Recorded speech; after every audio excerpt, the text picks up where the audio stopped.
Welcome, everyone. We will start the pre-meeting and we'll go ahead and call this to order and we'll run through the agenda. We'll have Councilman Kemna lead us in prayer tonight. We'll have our pandemic update and we'll have some introductions from the county. Looking forward to that. And then item 7, presentations. Mr. Linthicum will be rescheduling. He was unable to be here tonight, so that will be at a future meeting. And I'll have our Public Safety Tax Committee. I see them walking in. We'll have our regular announcements, consent agenda. Any questions on consent? Yes. Item B, okay. Any other questions?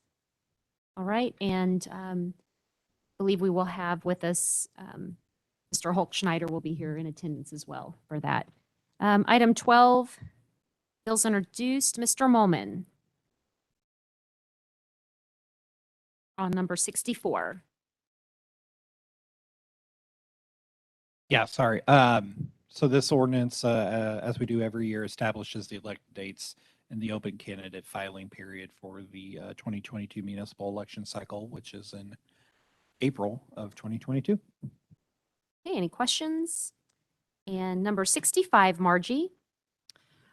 Yes, this is the amendment to the 2022 budget for the Sales Tax H Appropriation Authority. Questions? And number 66, Sunny. Thank you, Madam Mayor. This is simply a subdivision replat of one of the outlots out at Capitol Mall, outlot 11, into 3 outlots, and providing a little bit more land area to those subdivided lots. Any questions? Okay, number 67, Sunny. Yes, out off Fairground Roads in West Edgewood, Lawson, and Thomas Jefferson schools. There's a private drive that's been constructed, and the school district is seeking a couple names for those private drives. Be glad to answer any questions. Any questions? Right, and number 60 under bills pending, and yes.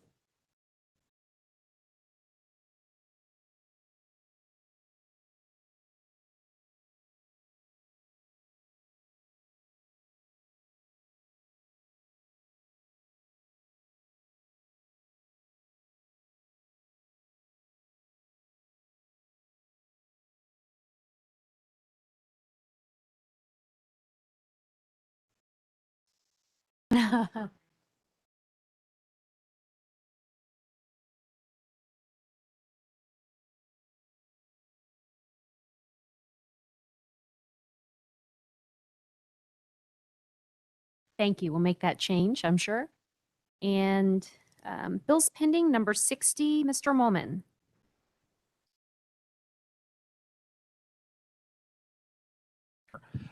This is the ordinance that changes the city ward for the redistricting in response to the 2020 federal census.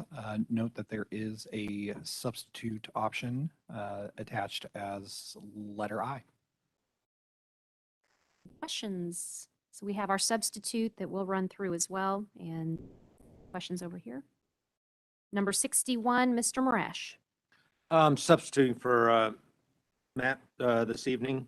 This is a contract with Aplex Construction to do some sewer work in the amount of about $149,000, a little bit more than that. The contractor is Aplex Construction. We're very familiar with. Happy to answer any questions to the best of my ability. You any questions for Britt? Number 63, Mr. Sanders. Thank you. This is a contract with AJ Lawn Services, our current cemetery maintenance provider. It'd be a 3-year contract with them. They were selected as the best responder. While they weren't the lowest, they do have outstanding qualities that the bid was based on. So with that, I'd be glad to answer any questions. Okay, thank you. Any questions? And nothing on the informal, no resolutions. We do have a closed session. So we ran through that pretty quick, but any questions before we adjourn the pre-meeting? Okay, well, I will go ahead and adjourn the pre-meeting. And then I did want to mention, I wanted to ask the correct pronunciation of your last name. Teetsort. Okay, I should know. I want to I always get asked the question for me, so write it how it sounds. Okay, perfect. And we also have Mr. Holtschneider is joining us. And Luke, I will mention that during the pre-meeting, we talked about Councilman Spencer plans to pull item B off the consent agenda to take that up separately. So we'll likely, whenever you have questions, we may have Mr. Holtschneider come to the podium if that's all right then. So, okay.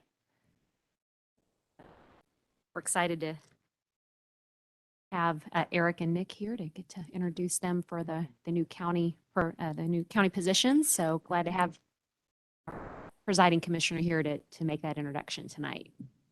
So, all right, well, we will start our meeting at 6. Thanks, everyone.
Welcome, everyone. Before we start the meeting, we will have, please join us by prayer from Councilman Kimna, followed by the Pledge of Allegiance.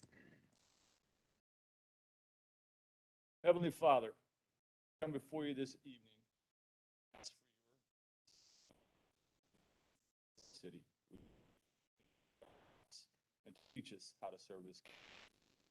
Give us strength to stand strong in your name and courage to tackle the challenges that face us today. As we enter November, we are grateful for all the blessings you have given us, and we pray for healing for all those hurting at this time. We ask that you continue to be our rock, our strength, and our guide. Ask all this in your name. Pledge allegiance to the flag of the States of America, to the republic, nation under God, justice.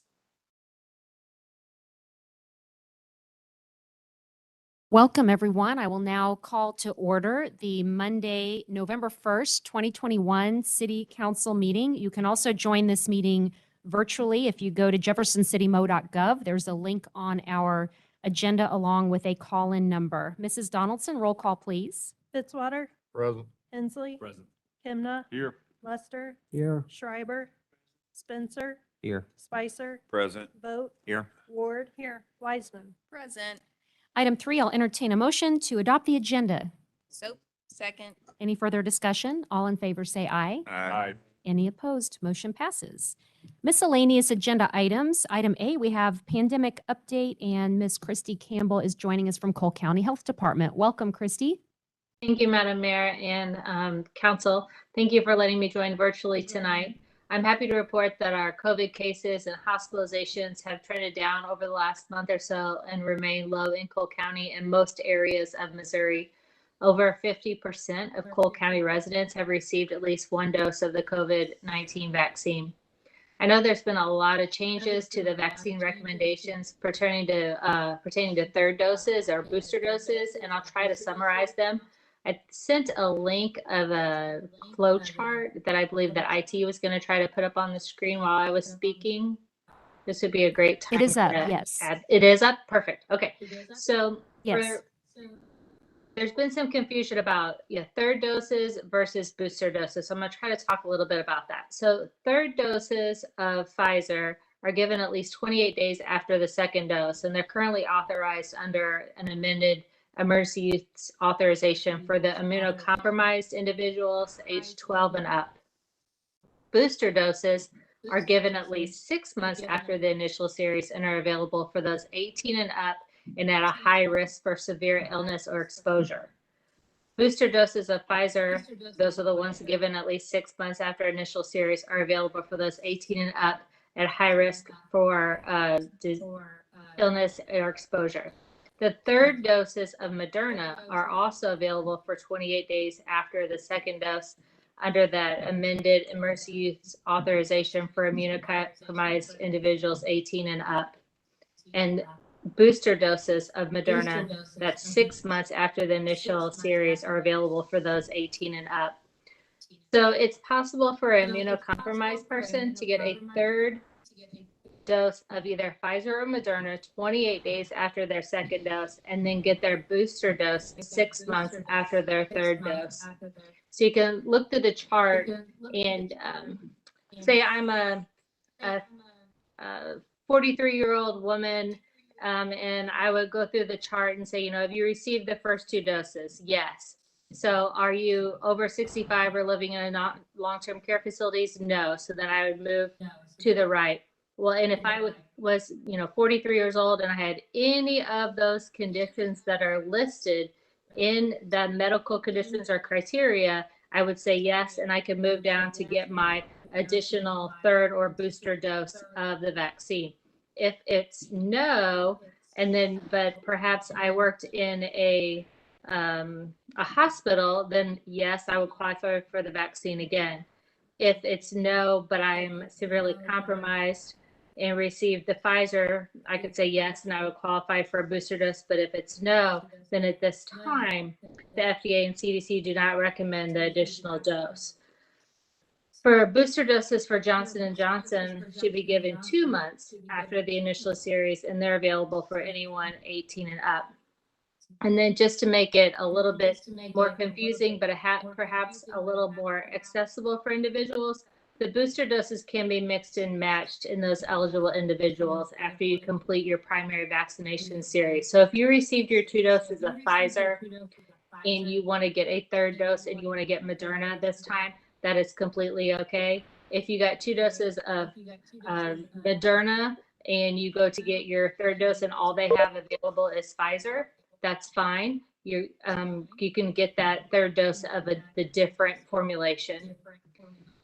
At this time, FDA has approved the COVID vaccinations for kids ages 5 to 11. So the next step will be for the Advisory Committee on Immunization Practices to meet this week. And once they give full approval, then those vaccinations can begin.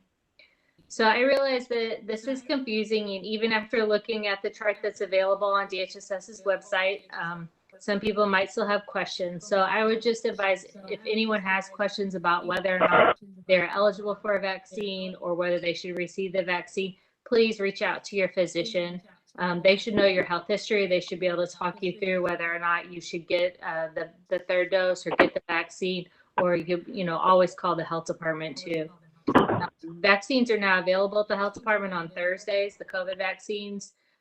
We have completed all our offsite flu clinics, so we're ready to give a vaccine on Thursdays again. We have the Pfizer and the Johnson & Johnson available at the health department, and all the healthcare organizations in Jefferson City have vaccine, and most of the retail pharmacies. And I also wanted to emphasize that it's still important to receive your flu shot this year. We still anticipate that we will see some flu cases this year. The health department offers them daily on a walk-in basis, as do most of the healthcare organizations and retail pharmacies. So I'd be happy to answer any questions at this time. I know that's a lot of information, but hopefully that flow chart can be shared widely so people can kind of work through that algorithm and look at their situation and see whether the 3rd dose or booster dose is appropriate for them. Thank you, Ms. Campbell. And can you remind us again where we can find that sheet so that it can be shared? It is on if you go to covidvaccine.mo.gov and look under the Get the Facts tab, there's another section that specifically talks about 3rd and booster doses, and that infographic is available there.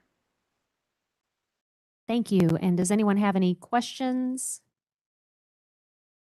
Okay, we appreciate you sharing that information. It is very important. And bottom line, go through the chart, or like you mentioned, talk with your physician. So appreciate that. Thank you again for being with us and giving us the latest information, Christy.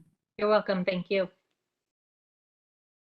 Right, and the next item, we have some introductions this evening. So I would like to invite, we have our presiding commissioner, Sam Bushman, and with us, he's going to introduce Mr. Eric Hoy, who is our new EMS chief of Cole County EMS, and then also Nicholas Teetsort, who's the director of the Cole County Emergency Services. So we're glad to have you all here, and Chief Schofield, welcome. Thank you, Madam Mayor, and thank you to the council. And I'm listed under the agenda, but I think the best person to present would be our presiding commissioner, Sam Bushman. So I'll hand the microphone over to his new folks, but I will say this, we are really glad to have these 2 guys join our public safety team here in our community. And they both hit the ground running, one about 2 months and one about 2 weeks. But we've got a lot of things already accomplished, and we're really excited to have them. And with that, I will hand it to Presiding Commissioner Bushman. Yeah, we just thought we would bring them and introduce them. And Nick is, he works for the county and the city. So, I want him to meet everybody here. And he is moving on November 19th into the 1st Ward. So I've already told him how great our councilmen of the 1st Ward are. So come help him unload the moving vans. And then I told him that Councilman Kemna would probably even come cut your grass and shovel your driveway when you need it. But anyway, if you want to give a little bit, we just took him away from Audrain County and brought him here. He was their emergency management. Say a few words. Well, thank you, Sam. I don't know how to do any better than that introduction right there. But thank you, Madam Mayor. Thank you, everyone on the council. My name's Nick Teetsort. I prefer if you call me Nick. Nicholas is, on my birth certificate, but I go by Nick. And I did come from Audrain County, where I was there for 3 years as the emergency management director. But my background is in law enforcement. I spent 12 years full-time law enforcement, 15 years total, where I learned a whole bunch about emergency management, not even knowing I was learning about emergency management. And so I hope to take the skills I've learned thus far and, apply it to whatever events and disasters you guys have here. So please feel free to reach out to me anytime. Thank you. So then I'm going to introduce our new emergency management director, Eric Hoy. He's been with us a little bit longer. We brought him from Sioux Falls, South Dakota, and he has done a fantastic job. He's been working a lot with Chief Schofield, and we're working with the city too on potentially a substation for EMS ambulances just kind of across the street from here. So, Eric. Madam Mayor, Council, thank you for inviting me this evening. Thank you all for such a warm welcome for my family as we've moved in, attended local events. It's been nice to meet some of you outside of business hours. Like Nick touched on, I have a unique opportunity here in how our department is a county department, but half of the population that we serve does reside within the city limits. So I'd like to pass on an open invitation if you have concerns or questions to address from the standpoint of please don't hesitate to reach out. It is very important, given the breakdown of our population, that we have a strong working relationship, city fire, city police, and our other agencies. So I look forward to building and fostering those relationships as we move. As Mr. Commissioner Bushman touched on, the ambulance station downtown is something that has become a priority to me in a few short weeks that I've been here looking at our data, and the opportunity is there to do some joint ventures with the city. I ask that we try and explore that as much as possible. It will be a benefit to the community, not only from a public safety standpoint, but also beautifying downtown, a centerpiece for this community. So if you all have any questions, I'll be happy to answer. Thank you, Eric and Nick. We're very happy to have you on board, and I'll see if we have any questions. Councilman Spencer. I have a question for you, Mr. Hoy. Your background is with air medic. Correct. So I initially started my career in public safety, came from the fire service, kind of grew up fire service, originally from Northern California. Ended up finding out that medicine fit me a little bit better, pursued that down path, ended up in Sioux Falls, South Dakota, where I was for the last decade, working for a hospital-based system in the private sector as the operations supervisor for an air medic. I'm really excited possibly that I know I'm just joking when I say this, but I'd love to volunteer for that program if you want to instill that program here in Sure. Cool County. It's funny you ask. There are some opportunities looking at how the community we provide better service in conjunction with our hospitals and those sorts of things. Just exploring what items may be out there. So I say no. Thank you. Any further questions from council? We are really glad to have both of you here in Jefferson City. We're happy to welcome you. We know that you are both going to do a wonderful job to lead us into the future and make our programs better. And we know that EMS and emergency management are so very important in our community, especially after having a pandemic and a tornado and everything we've gone through. We've experienced that, and we're just really glad. We know how important it is to have good leadership and good synergy and communication between the city and county and all of our public safety departments. So we're very happy to welcome you here tonight. And with that, we'll invite the four of you forward, and we'll get a picture with council and officially welcome you. Thank you.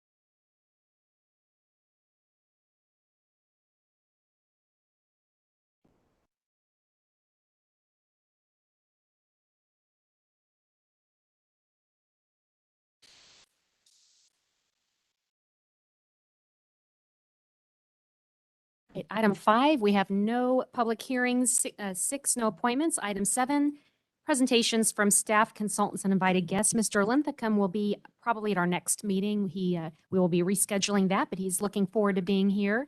And item B, we have our Public Safety Tax Committee update with Carlos Graham and along with other members of the committee. So we would invite all of them forward this evening. Welcome. Glad to have you all here. As we know that tomorrow is a big day, Election Day in Jefferson City. Welcome, former Councilman Graham, and you can introduce all of your committee. Thank you thank you so very much, Madam Mayor, to the City Council. Certainly it feels sort of weird being on this side of the podium and not on the other side, but here we are. So before I get started, I'm going to let the committee introduce themselves to you. I'm sure you already know them. They get a chance to introduce themselves, and I'll be back. Hi, I'm Stephanie Scruggs, president of Scruggs Lumber Company. I was born and raised here. Hi, good evening. Don L. Rehagen. I'm the CEO of the National Biodiesel Board. I'm Gary Kempker. I too was born and raised right here in Jefferson City. And thank you all for not moving the mic. And we do have two other committee members who could not be with us tonight. Ken Theroff, who's the president of Jefferson Bank, and Jake Vogel, who is the president of Coca-Cola. We was talking earlier, and I was asking the committee members, what should I say? And someone had indicated it's like baking a cake. Sometimes you don't want to overbake that cake. So with that, I just want to say that tomorrow is finally here when it comes. About 13 hours from now, the polls will open, and we're hoping that the citizens of Jefferson go to the polls tomorrow and vote yes on this very, very important tax. We sit here probably about a year ago as a council, with the exception of two. We started this conversation, and then we came to a vote to put it on the ballot in November. So that day is here tomorrow.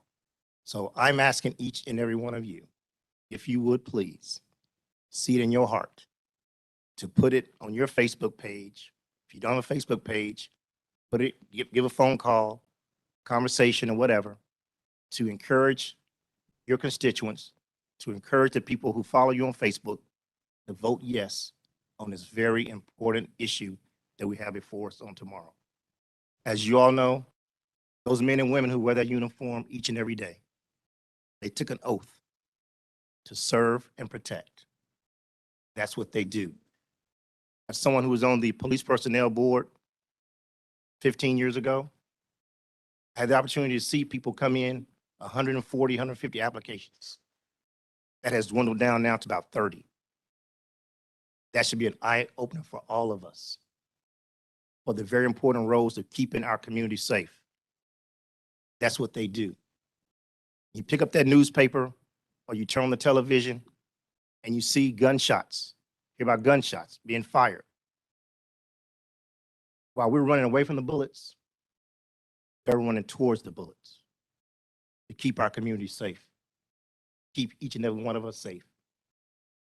No one wants to pick the telephone up, dial 911, and the operator says, "We'll be with you shortly. We'll send someone as soon as we can." Ladies and gentlemen, that's about where we're at right now. You all know that. I'm preaching to the choir. So I'm asking you, please, ma'am, please, sir, put it out there tonight. We got this last push to get it done over the hump tomorrow. There's been about 40 presentations done in the community. And I must say that a lot of those, the mayor has been there, as well as Councilman Lester. Every time I looked up, they were there. So they've seen the presentations, the updated one, as well as the old one. So once again, I'm asking you to share with your friends the importance of the vote tomorrow. Sure, it's a tax increase. I think we all deserve to live in a community in which we should feel safe. Is putting more police and fire on the street the solution? That'd be the solution. But certainly it would help us out. It would deter some of the crimes that's happening in our community. Last December, when I was out at 3 o'clock in the morning, I seen our fire responders handling house fires. When the water's coming out, it's almost frozen. They were out there put in their hard work. That's a service that we have, a great service that we have for our community. We need to keep that up. We want to make sure that we're getting the right people in our community to serve our community. We don't want this to be a revolving door where we train them and they leave. Nobody gets anything good out of that. The community nor each of the departments. You have to get people here who wants to be here, who feels this is their community as well. I know that we can do that. As we look around the world today, there's an assault on the police officers. People are talking about defunding the police. How can you talk about defunding a police department when there's crime that's going on? I just read a newspaper this morning, and Minneapolis is talking about doing something different now. People are upset because they talked about defunding the police. Well, they did defund some of the police. And that should be a concern for all of us. All of us. I read in the paper the other day, I heard someone say that if we reduce our force and increase the salaries of those officers, to me, that's a form of defunding our police. We don't want that here in our great community. Like I said, those men and women put their uniform on to serve and protect. And the salaries in which they're receiving, $38,800, that's not including the taxes that comes out of there. They have a family to serve and protect. As someone who's been on public safety for 8 years, I looked at the finance, was on that for 8 years. Some people say we can find the money. We haven't found in this amount of time. I don't see us finding it tomorrow. So what I'm asking each and every one of you once again, do something simple.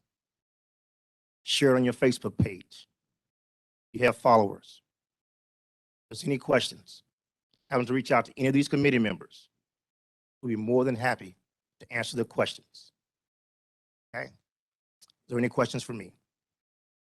Thank you, Mr. Graham. Is there any questions? We appreciate you taking the time to be here to give us the very important reminder to vote tomorrow, and want to extend a sincere thank you to all of the members of the committee that and those that aren't here this evening that are out there promoting this and educating and letting everybody know the importance of it. I know it's been a lot of hard work, and we sure appreciate our citizens that get out there that really get the word out for us. So thank you. And while I do have the mic, I want to send a special shout out to Local 671 and the FOP to their leadership, tremendous leadership. We have some wonderful people serving our community.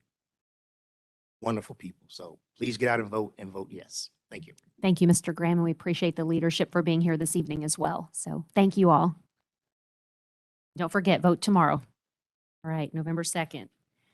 Item 8, announcements by council, mayor, and staff. Will run through our 4 standing committees. Any announcements for administration?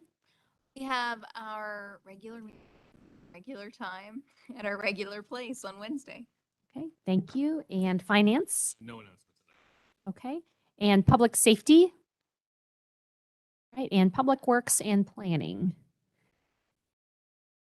Public Works met just last week. Probably will not meet in November. We'll meet again the second Thursday of December. Okay. And I have a few announcements this evening, and we may have a picture we're going to put up as well. So I wanted to just mention this last weekend was Halloween, and we had speaking of police and fire, I know they were out there at some of our trick-or-treating events. This is Jefferson City Fire Department at Capitol Mall, where they had the trick-or-treating event, and you'll see they were giving out fire safety coloring books and fire pup stickers. So that was really great that they were there. And I think the next photo is at police department. They had the haunted alley, and they passed out the bags that had some books from Scholastic. So that was great to see police and fire out there doing some trick-or-treating and interacting with the kids as they came through dressed up. And then also, this was our own councilman, John Hensley, who also dressed up for his kids and for his neighborhood. So So we have our own. Yeah, I'm glad I could stop by too and witness that. So we have a couple in case you didn't get that first one. There it is again. So tell us what were you dressed up as, Councilman Hensley? I think Also played the.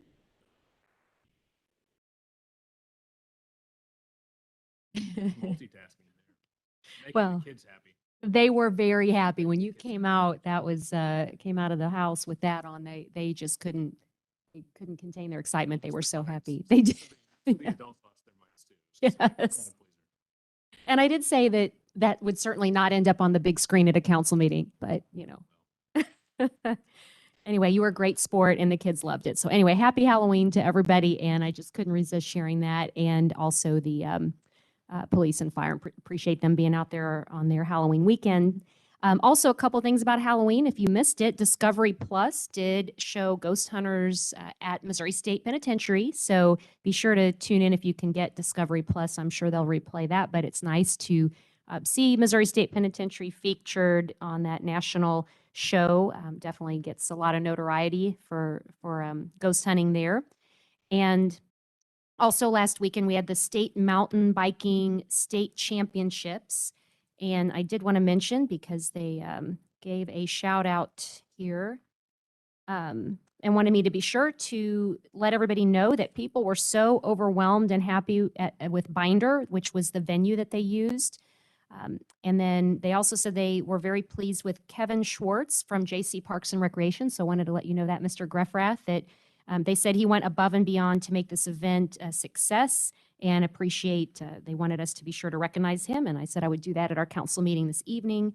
But anyway, there was a lot of people from out of Jefferson City because it was the state championships for junior high and high school age. And that was quite a great venue for them for that.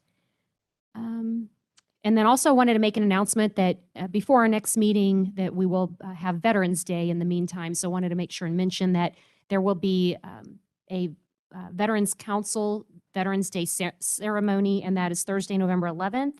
And that is at 11 a.m. at the American Legion. And I know there's typically several events that also occur that day, but I did want to mention that and just remind everyone, since that will be again before our next meeting. And there was also an event that Councilwoman Laura Ward was at the Southside Pride, if you wanted to give us a quick update on that. Sure. Through Old Muhlenberg Association, that organization started a South Pride Award show where it recognizes and honors property owners in the South Side for the pride they're taking in properties. And for our fall award this year, we recognized Homer and Donna Cavett, live on East Dunklin since the 1970s. They have a beautiful home, and we recognize them with a nice ceremony, a yard sign, a certificate to one of the Southside businesses, and then a recognition certificate. Thank you for doing that. It was beautifully done. Is there any other council announcements this evening? Right, item 9, Lincoln University. We don't have with us tonight Mr. Landis. Item 10, presentations from the gallery. We don't have anyone signed up this evening. Item 11, consent agenda. And as indicated at the pre-meeting, there will be a motion to approve, but also pulling out item B. So do we have a motion to accept item A through G, excluding item B? Second. Any further discussion? All in favor say aye. Aye. Any opposed? So now we would take up item B separately. So is there a motion to take up item B on the consent agenda? We have a motion. Is there a second? All right. And for further discussion, Councilman Spencer. Yes, ma'am, Mayor. I believe we have Luke Schneider here tonight, AC rep, and I just thought it might be a good opportunity for him to introduce himself and just have some time to share where, your a little bit of your background, if you don't mind, and thank you. Wonderful. We're glad to have you with us, Mr. Holtschneider. And if you could kind of give us a rundown of item B, and we're happy to welcome you. We're going to welcome you again at our next council meeting as well and have a formal welcome. But we would love to have you summarize item B for us. And thank Okay. you for being here tonight. You betcha. You guys hear me okay? Yes. Okay. Well, good evening. Again, Luke Holtschneider. Hopefully I don't wear out this welcome, being that I'm welcome today and 2 weeks from now, but appreciate the opportunity to just kind of candidly visit with you guys. It's been 2 months that I have been now officially on board with JC Rep. I'm gonna spell it out for everybody. That's the Jefferson City Regional Economic Partnership. You're gonna hear it many times over, and I've had the opportunity in the first 2 months to visit with many of the council members and other stakeholders around the community. But before I kind of get into where we're going as an organization and kind of giving you something to come back for in 2 weeks, let me first just kind of give you a background of myself. So I'm a Jefferson City native, born and raised here, graduate of Elias High School, graduate of Lincoln University. I have worked in the field of economic development for about 13 years in total. And up until about 2 months ago, all that time was spent with the state of Missouri Department of Economic Development.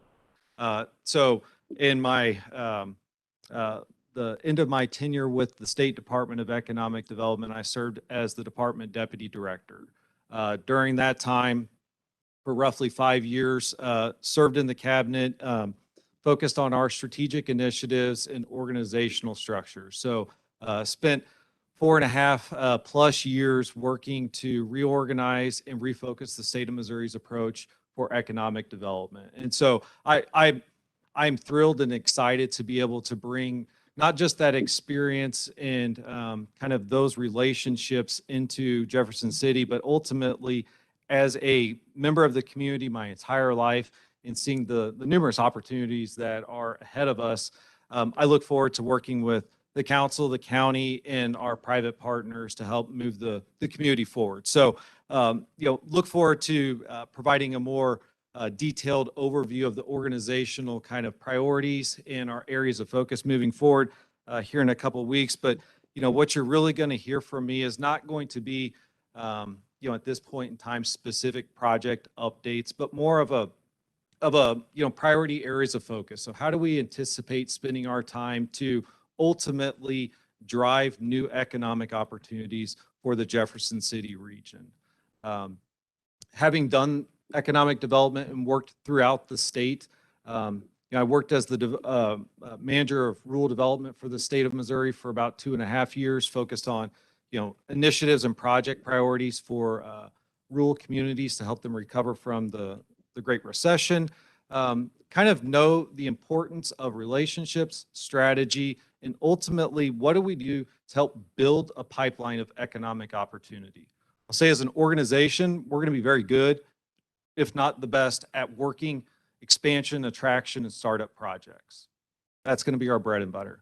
But what we're going to do is not wait for these opportunities to come knocking on the door. So much of what really strong economic development organizations and where I think so much of our time and energy is going to be spent is how do we partner with the city, county, and our private partners to drive forward on these economic priorities in these economic opportunities, which ultimately lead to business, jobs, wealth creation. So look forward to conveying more of this here in a couple of weeks, but happy to answer any questions, elaborate on my experience, my background anymore, but figured for everybody's sake, I would keep this one short and brief. Thank you. And do we have any questions for Mr. Holtschneider? And we're very appreciative. You've got an extensive background in economic development, and we're very happy to have that here with us for Jefferson City and look forward to partnering and communicating and working together. I appreciate that. Councilman Lester? So I know that this has been with the Jefferson City Chamber in the past. It's now with a regional entity. Is there some assurance you can give that it will be focused on Jefferson City, the economic development here in the city? I mean, I know it's connected to the whole region, but. It will focus. So if I was coming to the community outside of this being in my profession to be employed here, I would also say that, you know, economies are based on regions as well. So, you know, we as Jefferson City, you know, we rely and we depend upon our region as a whole to generate some of the activity and the opportunities. The focus is going to be how do we drive, you know, the impact and the opportunities for the Jefferson City community and region at large. You know, certain opportunities are going to be more well suited for outside of the city proper, and some are going to be more suited for specifically inside of the city limits. So I think, you know, our focus is going to be driving economic growth for the region, which ultimately is driving growth within the city.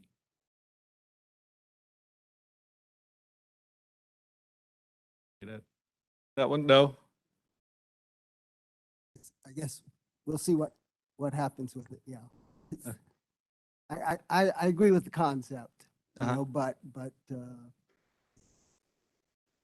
it is the citizens of Jefferson City that are, you know, that this money is from, and so, yeah, hopefully it really drives it within the city and impacts the city mostly. You betcha. And that's where the population center is. And so, you know, looking at Cole County and looking at Jefferson City proper, and even looking at counties surrounding it, you know, whether it's the workforce or the employment opportunities, we all feed off of one another. And so, you know, the focus is going to be driving the impact into this part of the region. I would narrowly define as Cole County at this point in time. So not spanning multiple counties by any sort of the imagination. You bet. And any other questions? All right, well, we will take up item B and then let's see if we have any questions when we do that. So we have a motion and second. Any further discussion? Okay, all in favor say aye. Aye. Any opposed? Okay, motion passes. Thank you, Mr. Holtschneider. Thank you, guys. Item 12, bills introduced. We have 2021-64. An ordinance of the City of Jefferson, Missouri establishing election dates in the City of Jefferson, Missouri for the 2022 general municipal election. Mr. Molman. Thank you. We will be having an election in April of 2022. This ordinance establishes the election date and the candidate filing period for that April municipal general election. As of right now, there are 5 council seats up for re-election. Filing starts a little early this year on December 7th, starting 8 a.m. and then continuing through 5 p.m. on Tuesday, December 28th. Filing is here, City Clerk. Any questions? Okay, and 2021-65. An ordinance of the City of Jefferson, Missouri amending the fiscal year 2022 budget of the City of Jefferson, Missouri by appropriating additional funds within the Capital Improvement Sales Tax H 22-27 fund. Ms. Miller. Thank you, Madam Mayor. This bill amends the 2022 budget by recognizing the revenues and expenditures for the Capital Improvement Sales Tax H that the voters approved the extension of on August 3rd of this year. The sales tax H is estimated to generate $5.6 million a year, and this is for a half year, so $2.8 million. Be happy to answer any questions. Thank you. Any questions? All right, 2021-66. An ordinance of the City of Jefferson, Missouri accepting and approving the final subdivision plat of a replat of Lot 11 and Lot 1A of Capitol Mall Subdivision, a subdivision of the City of Jefferson, Missouri. Mr. Sanders. Thank you, Madam Mayor. This subdivision replat is coming to you from the Planning and Zoning Commission, originating by the property owner of Capitol Mall out off Truman Boulevard, out there by Highway 50. There we go. It was introduced November 1st here at the City Council and be taken up by the council here in 2 weeks.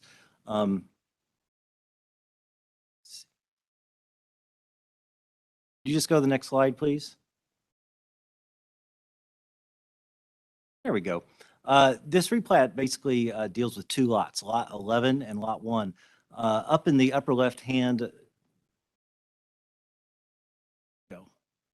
right there is Lot 11.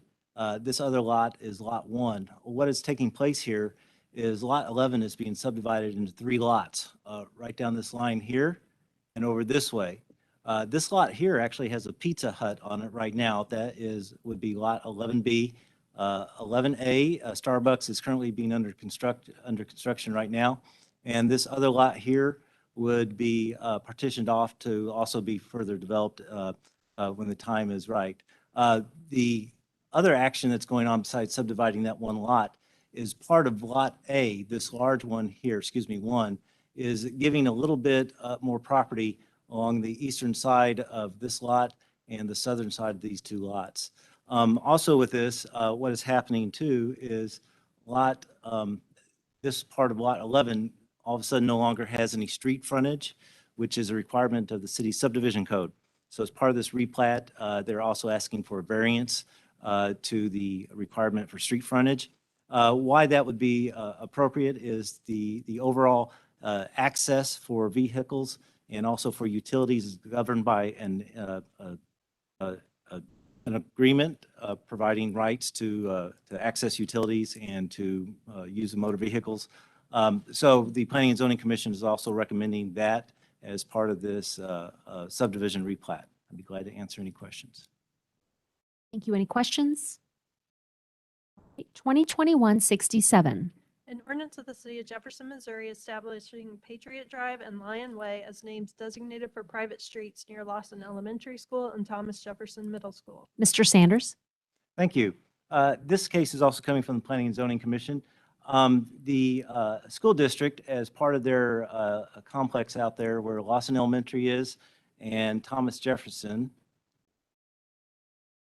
we go right up there, Lawson and Thomas Jefferson down here. The Special Learning Center is right here. What they've done is they've created a private drive which connects down here between Thomas Jefferson and the Special Learning Center all the way out over here to Edgewood. The public school district is asking to name this private drive Patriot Drive, and then this other drive going up here to the parking lot for Lawson Elementary Lion Way. Both of these would help provide better access to the schools for drop-off and pickup. The recommendation by the Planning and Zoning Commission on this one is to approve also. I'd be glad to answer any questions. Any questions? All right, thank you. Item 13, bills pending, 2021-60. An ordinance of the City of Jefferson, Missouri amending Chapter 12 Elections, Section 36 pertaining to ward boundaries. Mr. Molman. I believe our friends over at PPS are going to have the opening remarks on this one. Thank you, Mr. Barron.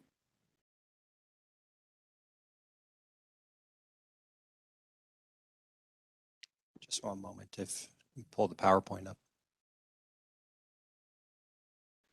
Thank you. Thank you, Madam Mayor. This bill would accomplish ward redistricting within the city. This item's been presented a number of times. Up on the screen is the timeline that we've gone through for the ward redistricting project. Starting with a city council work session on September 20th. We held a couple public open houses here in the council chambers on September 30th and October 5th. At the last council meeting of October 18th, we introduced the bill that would accomplish rezoning. It is sitting on the bills pending section of the agenda this evening. There has been a substitute bill that has been distributed to you. First, I'll pull up 2 maps. Up on the screen right now is the option 1 map that's contained within the original bill. And so this is the map that was presented to you at the last meeting, showing the movement of various areas within the city in order to accomplish the redistricting. And this is the substitute option. So this is the option that was distributed to you on Friday. And it's a revised version of ward redistricting. Again, would accomplish the redistricting with the city under the substitute bill. Very brief introduction. At this point, I'd be happy to answer any preliminary questions that the council has. Thank you, Mr. Barron. Any questions? Councilman Fitzwater.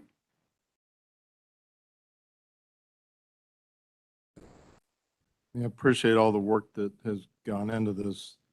I know it dates back to a September meeting when had some information presented to us and ended up at a straw poll vote, which I think come up with option 1. When we received our packet for this meeting, there was a substitute in that packet. Subsequently, yes, we're notified on Friday, but certainly in the newspaper on Saturday, there was another substitute, and just curious where those substitutes come from at last minute that make some fairly substantial changes to our ward boundaries. I have always been in a position knowing that Ward 4 and Spicer would agree that we were going to have significant changes. He may have, I was not consulted on first substitute and on the second substitute. So I guess my question either is to the sponsor or to someone on staff where these substitutes came from.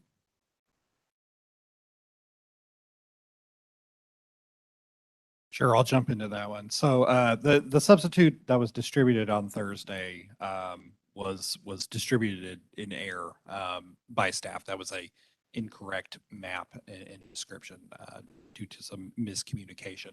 So the substitute that was in the original Thursday packet really isn't up for consideration unless someone wanted to take it up individually here. So that was the result of error.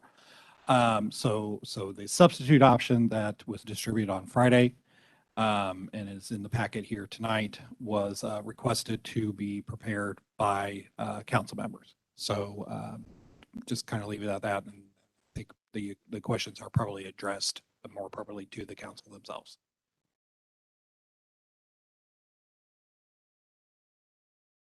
Well, I mean, we've been talking about this for a short period of time, but a fairly significant period of time. There was no discussion at the last meeting when this was laid on the table. I don't know, maybe 9 other people were notified, but I didn't get any notification until I saw it on the iPad that there was some significant changes moving people into changing what's coming out of our ward, putting people in wards, taking people out of other sections of the ward, changing some in Ward 5 that were coming out, now they're not coming out. There's been no public input on this. There's been no council input to tonight, and we're sitting here under the assumption that we're going to approve this. And I just don't know why we're doing business that way. Why weren't we notified until we get a document that there's significant changes made? We've already had public come in here not happy with one of the issues we resolved on this. And I happen to think we took it the right way. I mean, I think the prison was a very complicated piece and it really impacted Ward 1. So I'm very comfortable that we asked the public commented, and we did what we thought was appropriate. But these are significant changes that are dropped on us at the last minute. And the calendar is not my problem. I mean, these things should have come to all of us to be able to debate before we get in the heat of, we got to pass this, we got to pass this. And I just don't think that's the way we got to do business. So, I mean, I don't know if anybody's going to speak up how we got to this point, but it seems like Thursday or Friday before a meeting where we have to make a very significant vote is not the best of times to be laying a significant change that makes 4 modifications on what we were told. And if we remember back on September 20th, that was my question when we did the straw poll, that this is just dumped on the table tonight. Why are we doing a straw poll? Oh, option 1 is sacrosanct. We're going to take that to the public. And it carried the weight of council, whether we want to admit that or not. And when the public made comments, at least the meeting I was at, they were focused toward option 1. Now option 1 is in the ash heap, I guess. We've had a substitute out there. I mean, I tried to look at the code. I don't know what substitute takes precedent at this point. But it still gets to the bottom line of why are we doing business this way?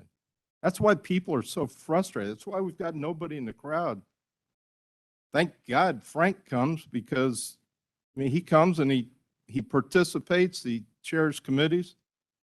This is a city of 40,000. We can't get people in here because of the way we do business, and this is just a prime example. And it just frustrates me. And I would like some answers of how we got to this point.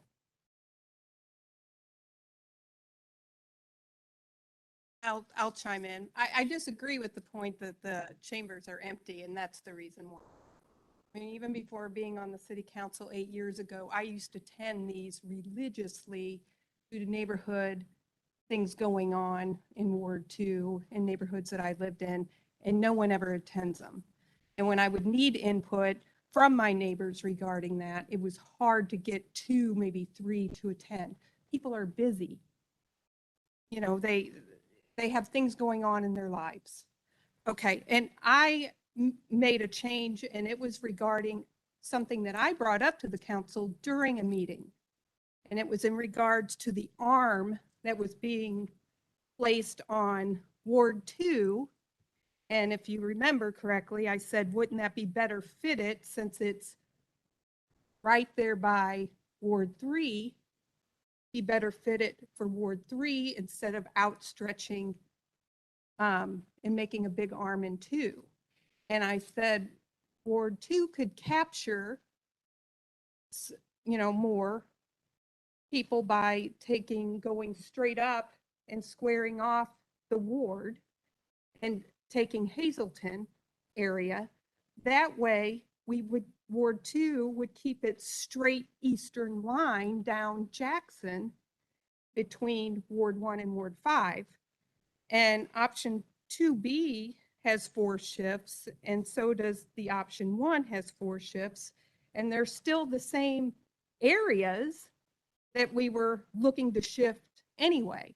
And so that's my change, and I suggested that based upon, I had already mentioned it in city council, and city council seemed to agree that that arm appeared to be overreaching. So I'll take the blame on that, but I did bring it forth to the council, my concerns regarding my ward. Thank you, Councilwoman Ward. And I know as, you know, explaining your substitute a bit, and I know that also Councilman Fitzwater, you did bring up a good point because you talked about the timing and why, and it may be a good moment just to mention or reiterate the fact that with the pandemic that the census numbers came later than usual. I know Mr. Barron had gone through that before, but it wasn't really mentioned tonight. So reminding people of that. And then also that the election filing dates were moved up. So we had a little bit less time as usual, but we still had a pretty significant amount of months to work through it and have the public meetings and have public input. So it sounds like out of that public input, and I know all of the options, I know you mentioned the public input, they looked at the one, but they were all up here on the phone board, and all the options were present for people to review as well. But there were a few of those factors that have put this deadline before us as well. Councilman well, I know we also we have Fitzwater, and then we'll have Spencer. Well, if I could just respond to that, I don't have a problem with that, but why are we not doing this, amending it, so we all enter in the discussion and decide if we're going to make the change versus putting it in a document? Now I got to sit here and reverse it and take it out. I think that's what we'll do tonight, though. Yeah, but it's already in the document. It's already in the substitute. Now I've got to change the substitute. I mean, why couldn't we all agreed option 1, I mean, that's what the straw poll was. Although I did mention at the time, the sponsor of our bill wasn't here when we did the straw poll, nor was Councilman Spicer. But that seemed to be the working document, and then we get here tonight and it's not the working document. We've got another document. Now I've got to try to amend that document. Why can't people that want to change the working document amend things onto that document? They want to make amendments. I don't disagree with that, but make your case and sell your amendment. And I did do that. the council members that this would affect, I did reach out to them and made sure that they were okay with that. In fact, it impacts me in Ward 4. No, I'm talking about my changes. I'm talking about the Hazelton change. And,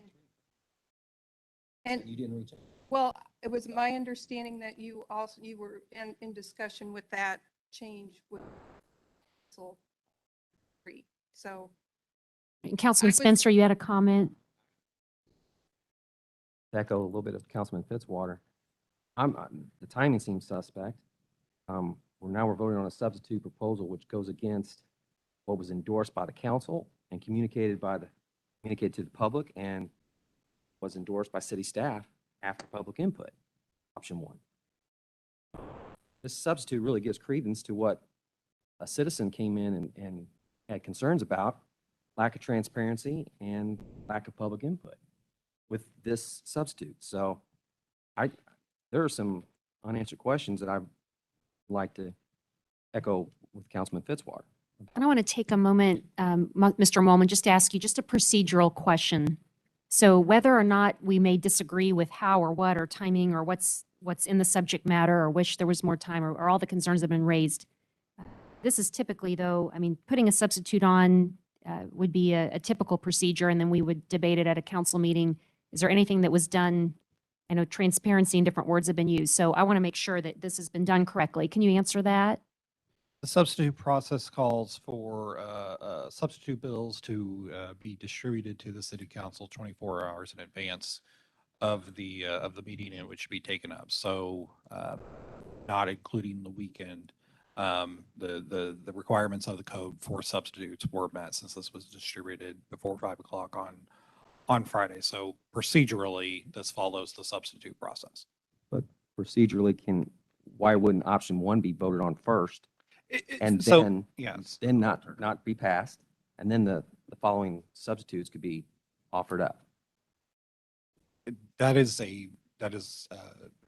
pleasure of the council. The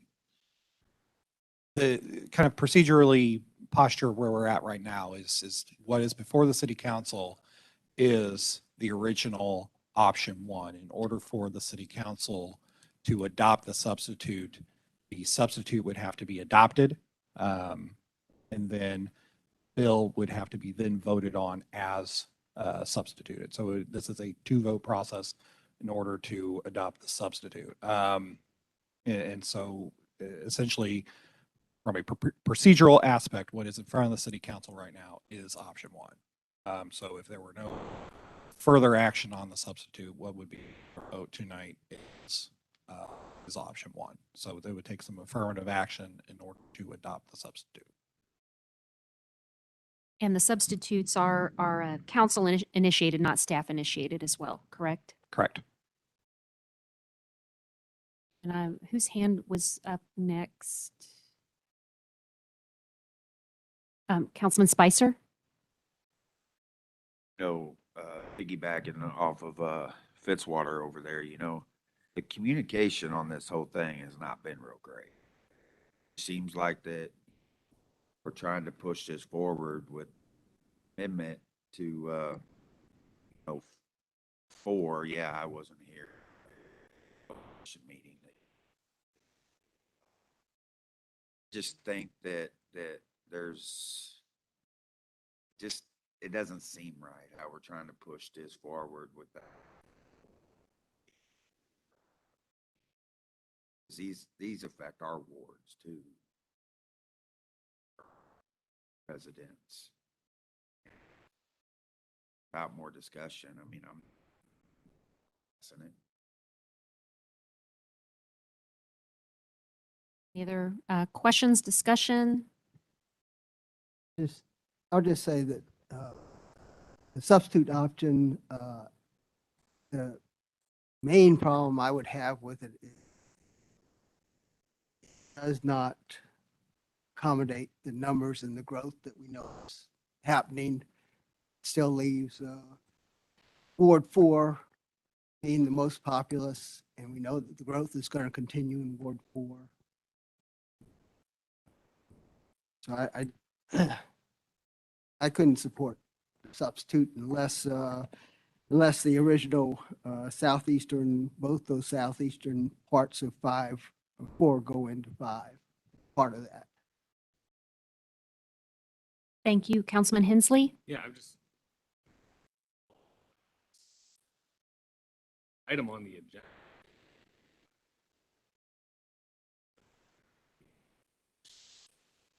Someone to bring up.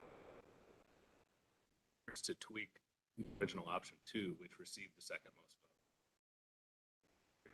Tweak it in a way that addresses the only issue that several people seem to have. Option 2 that may have kept them from voting for it. Straw poll. So I just wanted to follow up on Ryan's. Procedurally, that's where we are. Nothing. Substitute option has not supplanted us. We're talking about options right now, I think, since this. Correct.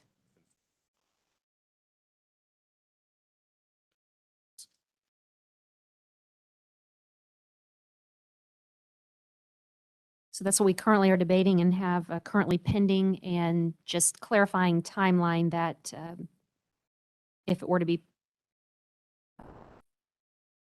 placed on the informal, then what would that do for our deadlines? Essentially, we have until the opening of candidate filing on what I say earlier, December 7th, I believe, in order to get this worked out. So this were carried on to an additional council meeting, I don't think this would affect timelines too significantly. However, it would affect if people were thinking about running and perhaps wouldn't know, they would have a lot less time. That would I'm just be- figuring pros and cons of. That because would be the main impact, is the uncertainty heading to candidate. I don't want to do a disservice to the community by not acting on, when we've set this calendar forth from the earlier dates that Mr. Barron had put up. But based on discussion and outcomes tonight, I just wanted to make sure that everything is clear, that whatever action or outcome that council would prefer to take this evening, and what the impact would be, and likely some difficulty in getting things together in time for, I mean, from the perspective of what would need to be done. Councilman Spencer? And I know this is supposed to be a nonpartisan exercise, but I've had several calls of folks that are currently in Ward 3 on the Hazelton arm or section, and they really don't want to go to Ward 2. So, again, I understand that this is a nonpartisan, and that's probably secondary of citizens' concerns. I just call for the question, and we vote for option, and call for the vote on option 1.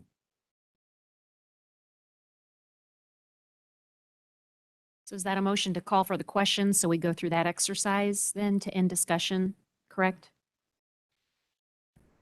Is there a second to call the question? All in favor, or roll call, please? Fitzwater, Aye. Hensley, Aye. Kimna, Aye. Lester, Aye. Schreiber, Spencer, Aye. Spicer, Aye. Vote, Aye. Ward. Aye. Wiseman. Aye. So the question has been called, and we will take up 2021-60. Roll call, please. Hensley, Kimna, No. Lester, Aye. Schreiber, Spencer, Aye. Spicer, Aye. Vote, No. Ward. No. Wiseman, No. Fitzwater. Aye. Noes have it. 6 noes. Okay, motion fails, or bill fails, I'm sorry. So where does that leave us, Mr. Molman? The bill fails, and so it's time to move on to new business. If there is a motion for reconsideration from a voter in the prevailing that would like to take that motion to then take up a substitute, that would be in order. But absent that, we're moving on to the next bill. Okay, 2021-61. An ordinance of the City of Jefferson, Missouri authorizing the mayor and city clerk to execute a $149,870 agreement with Aplex Incorporated for the East Capitol Sewer Replacement Project. Right, Mr. Smith. Yes, as clerk mentioned, this bill would authorize a contract for sewer repairs with Aplex Construction. The funding for the project would come from the sewer fund. Happy to answer any questions. Any questions? Discussion? Roll call, please. Kimna, Aye. Lester, Aye. Schreiber, Spencer, Aye. Spicer, Aye. Vogt, Aye. Ward, Aye. Wiseman, Aye. Fitzwater, Aye. Hensley. Bill passes 2021-63. An ordinance of the City of Jefferson, Missouri authorizing the mayor and city clerk to execute an agreement with J. Lawn Care LLC for cemetery maintenance of Longview Cemetery, Old City Cemetery, and Woodland Cemetery. Mr. Sanders. Thank you, Madam Mayor. As the clerk indicated, PPS oversees a maintenance contract for the city cemeteries. We went out to bid. We evaluated bidders based on cost, 60% of the bid weight. Past experience, reliability is 25% of the weight that we use, and then also expertise and personnel at 15% in being able to determine the best bidder. AJ Lawn Care, while they were not the lowest, they certainly excelled in the years of experience, twice as much experience as the lowest bidder. Previous experience mowing cemeteries, the other candidate did not, that had the lower bid. And then also regarding personnel and equipment, AJ's Lawn Care has adequate personnel and equipment.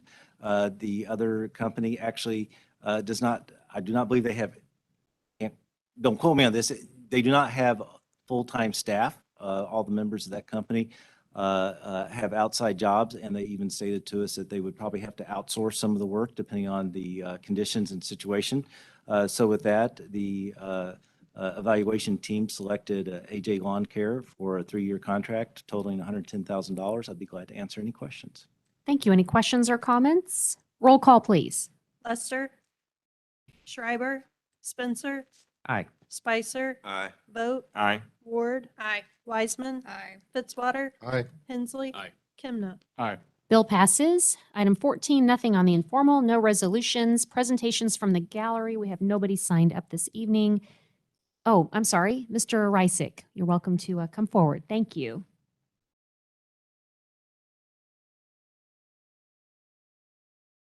Thank you, Madam Mayor, council people, citizens. The business of substitute bills has been troubling me for some time. Several years back, I wrote a letter to the paper suggesting that a substitute bill is essentially a new bill, and it should have the same 2-week waiting period as any other new bill. The city councilor at the time kind of put the idea down, and I did not pursue it. So I would suggest that you consider changing the procedure of substitute bills, because it is a new bill, by giving it the full 2+ weeks, waiting for another city councilman. The public will have time to give input. Something to think about. Thank you, Mr. Reisick. Any questions? Okay, thank you. Item 17, any council and staff discussions of presentation topics? And item 18, we are now under new business. So like Mr. Molman mentioned, if there is someone from the, let's see, from the no side, correct?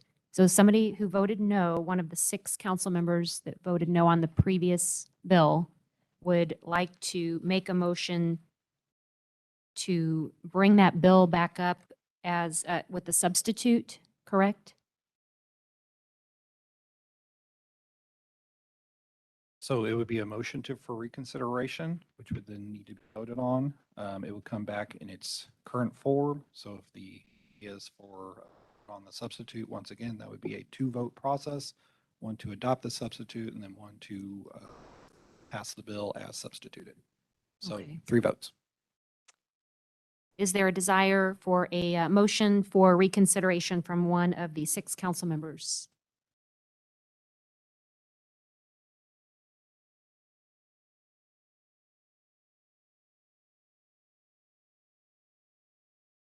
I don't see any. So where would that leave us, Mr. Molman, knowing we have those deadlines and council does need to get these ward boundaries completed in a timely fashion?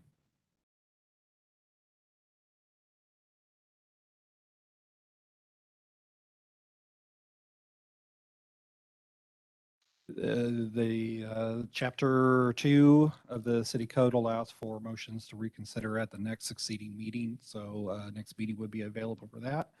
There could also be direction to city council to put on a new bill. Or to meet the deadline, of course, that would require suspension of the rules. Well, based on what I've heard tonight, it doesn't seem like it would make sense for council to bring it up at the next meeting, which would be even less time for people to react to it. So it seems like if a motion for reconsideration was to be made, that now would likely be the best time to do that, correct? Procedurally? I don't know. I don't think I can comment on the correctness or incorrection of any motion. But the procedure is available. I'll second that. We have a motion and second for Okay, there's a motion to reconsider and a second. Any further discussion? And we will vote on the motion to reconsider. Roll call, please. Schreiber, Correct? Spin- Am I doing this right? We need that. This is the first motion, right? Correct. Just making sure. Sorry. Point of order here, though. I just, we've already went through this process. You've already asked and we had no. Or Well, we're still under new business, I believe, correct? Want to make sure I'm doing this procedurally correct. We're still under new business? We're under new business, and city code says that motions to reconsideration can be brought up at any time during the meeting which the original bill was failed. Okay, so, and I apologize, I interrupted the roll call there. So you got that, Emily, where you're at? Motion to reconsider. Schreiber had said aye. Spencer, no. Spicer, No. Vogt, Aye. Ward, Aye. Wiseman, Aye. Fitzwater, No. Hensley, Aye. Kimna, Aye. Lester. Aye. The ayes have it. Okay, so we have the motion to reconsider on the table currently, and I would leave it up to council if they have any further motions for any substitutes.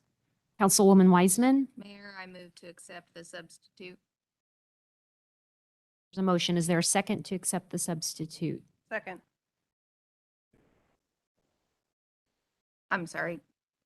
The one that is in the agenda, I don't know if the other one is even labeled. I don't know. how they're- It's labeled as substitute option. That's the one that's,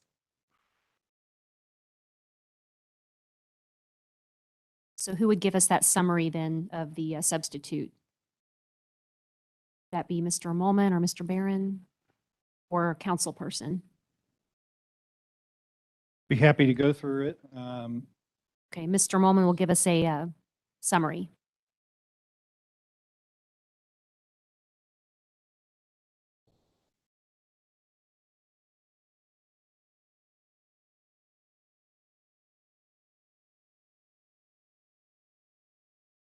Thank you.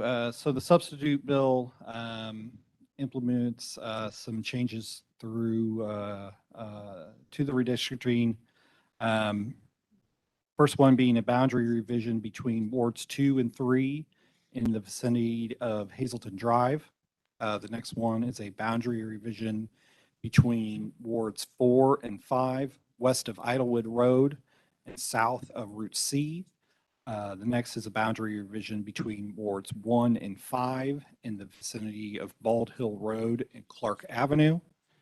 And finally, the last one is a boundary revision between wards 3 and 4 in the vicinity of St. Mary's Boulevard, west of Dix Road. Thank you, Mr. Molman. So any deliberation or comments on the substitute?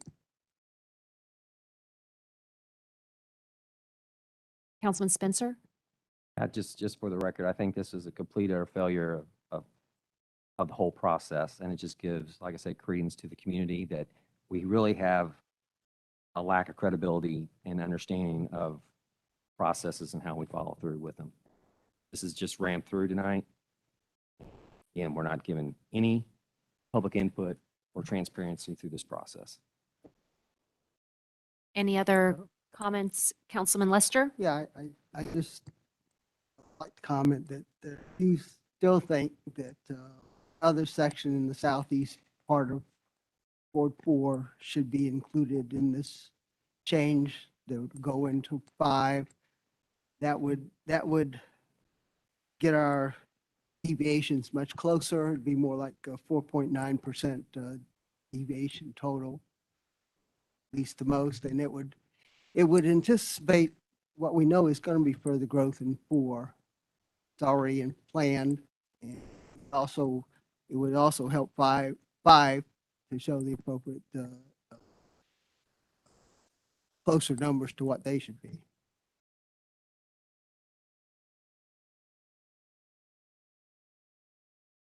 Thank you, Councilman Lester. Councilman Hensley?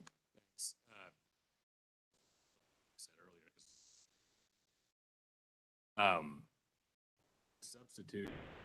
I voted for.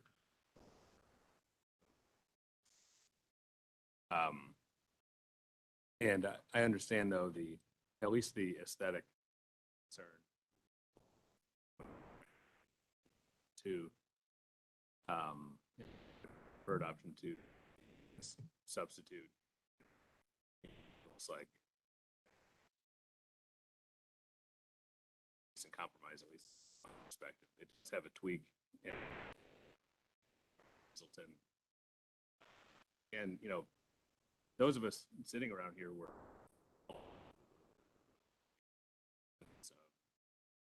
perspective current wards. And, previous meetings we've had 4 staff generated maps presented. Cannot at this point go back and tell you which map was designed in order to hit, which specific policy goal. But when I look at these maps, we're talking about an important topic that's going to two-step process. To me is the primary goal here is to get us into a map. That's the baseline primary goal for me. Secondary goal after that is to disrupt the future residents from their and while that was my thinking, option 2, it's pretty close to that, certainly close. When we get beyond that, it really seems like we're trying to accomplish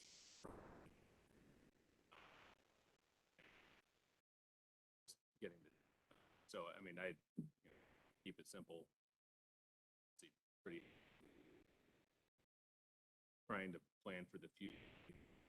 To me, necessarily effective that high on the list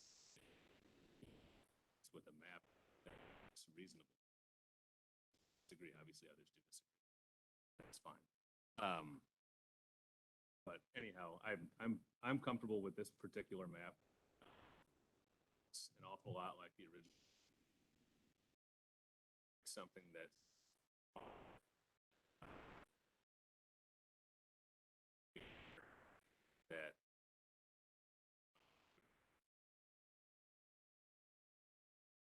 I don't think anyone public presentation. I don't think any, aside from tonight. Discussing.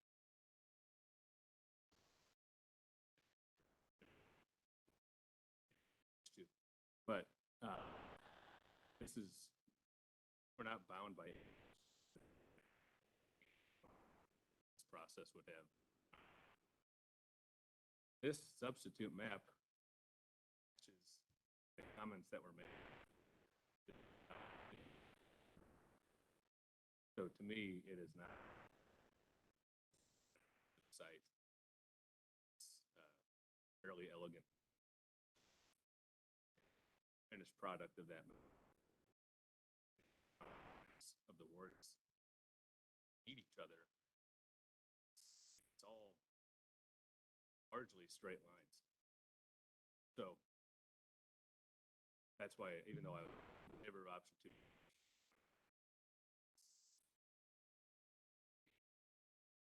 Councilman Fitzwater? Yeah, I just wanted to, and I appreciate those comments. I just want to make 2 additional comments. First, I want to thank our staff for all the work that they've done on this. My comments are in no way reflection of the work they've done. I think they've done an amazing job of crunching numbers, so I thank you for that. But I do agree with Councilman Spencer in fact that there's nothing on the substitute that could not have been presented 2 weeks ago, so everybody around this table could have cogitated, thought about them, talked to people. Got no constituents here that I can talk to. And I appreciate Mr. Reissick's comments because this was dropped at the last minute. I fully agree that our code, it falls clearly and not even on the margins, clearly within our operating procedures. I'm not arguing that. I'm arguing optics, and I'm arguing you can be right and still be wrong. I mean, we're right in the process we're using. It fits within the guidelines that have been set up. When you're talking about something this major that impacts people, it's not the correct way to do it. We could have had this discussion 2 weeks ago. Did not have this discussion 2 weeks ago. The issue blew through. It was waiting for tonight for a vote. And I don't think that's the way the 10 of us ought to operate together if we're going to move this city forward. We've got a city that grew by 150 people over the last 10 years. We've got issues we need to deal with, which is going to take all 10 of us to deal with it. And I just don't think this is the way that we address issues. If others think that's the way we address issues, that's fine. It's within the guidelines. And to accomplish what Mr. Reisick indicated is probably going to take code changes. Those are very difficult, and it's obviously not going to be to assist in this issue. But it's not the right way to handle a complicated issue like this. And again, I commend our staff for getting us data as quickly as they could, so we could at least attempt to try to resolve the issue. Thanks. Thank you. So we have a motion and second to take up the substitute for 2021-60. So we will have a vote on that. And then after that, we will have a vote on taking up 2021-60 as substituted. So right now, correct? Yes, that is correct. So we have the motion and second. We've had our discussion. Let's do a roll call to accept this bill as substituted. Roll call, please. Spencer, No. Spicer, No. Vote, Aye. Ward. Aye. Wiseman, Aye. Fitzwater, No. Hensley. Aye. Kimna, Aye. Lester, Aye. Schreiber, sorry. Ayes have it. Okay, so now we will take up 2021-60 as substituted. Any further discussion before we take up this bill? Okay, seeing none, roll call, please. Spicer, No. Sorry, Madam Mayor. Oh, excuse me, I'm sorry. Yes?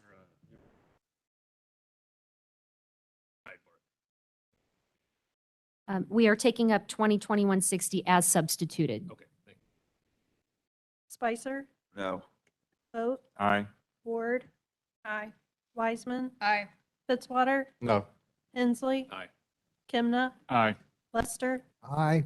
Schreiber, Spencer. No. Ayes have it. Bill passes. We can tell this is definitely a complicated issue and a lot of different dynamics. So appreciate staff and council, and especially those that came to all of the public input and meetings, and to the media for giving the information out during, over the last few months as well. So we really do appreciate everybody working together on that. So that takes us to, we are still in new business. Any other further new business? Item then 19, we have a closed session. So is there a motion, or I'll have Mrs. Donaldson read the. A motion to go into closed session pursuant to section 610.021 of the Missouri Revised Statutes, attorney-client privilege communications subsection 1. Is there a motion to approve? So moved. Any further discussion? Roll call, please. Vote. Aye. Ward. Aye. Wiseman. Aye. Fitzwater. Aye. Hensley. Aye. Kimna. Aye. Lester. Aye. Schreiber. Spencer. Aye. Spicer. Aye. All right, motion passes. So we are in closed session. We'll give the moment for the room to clear out. Thank you, everybody.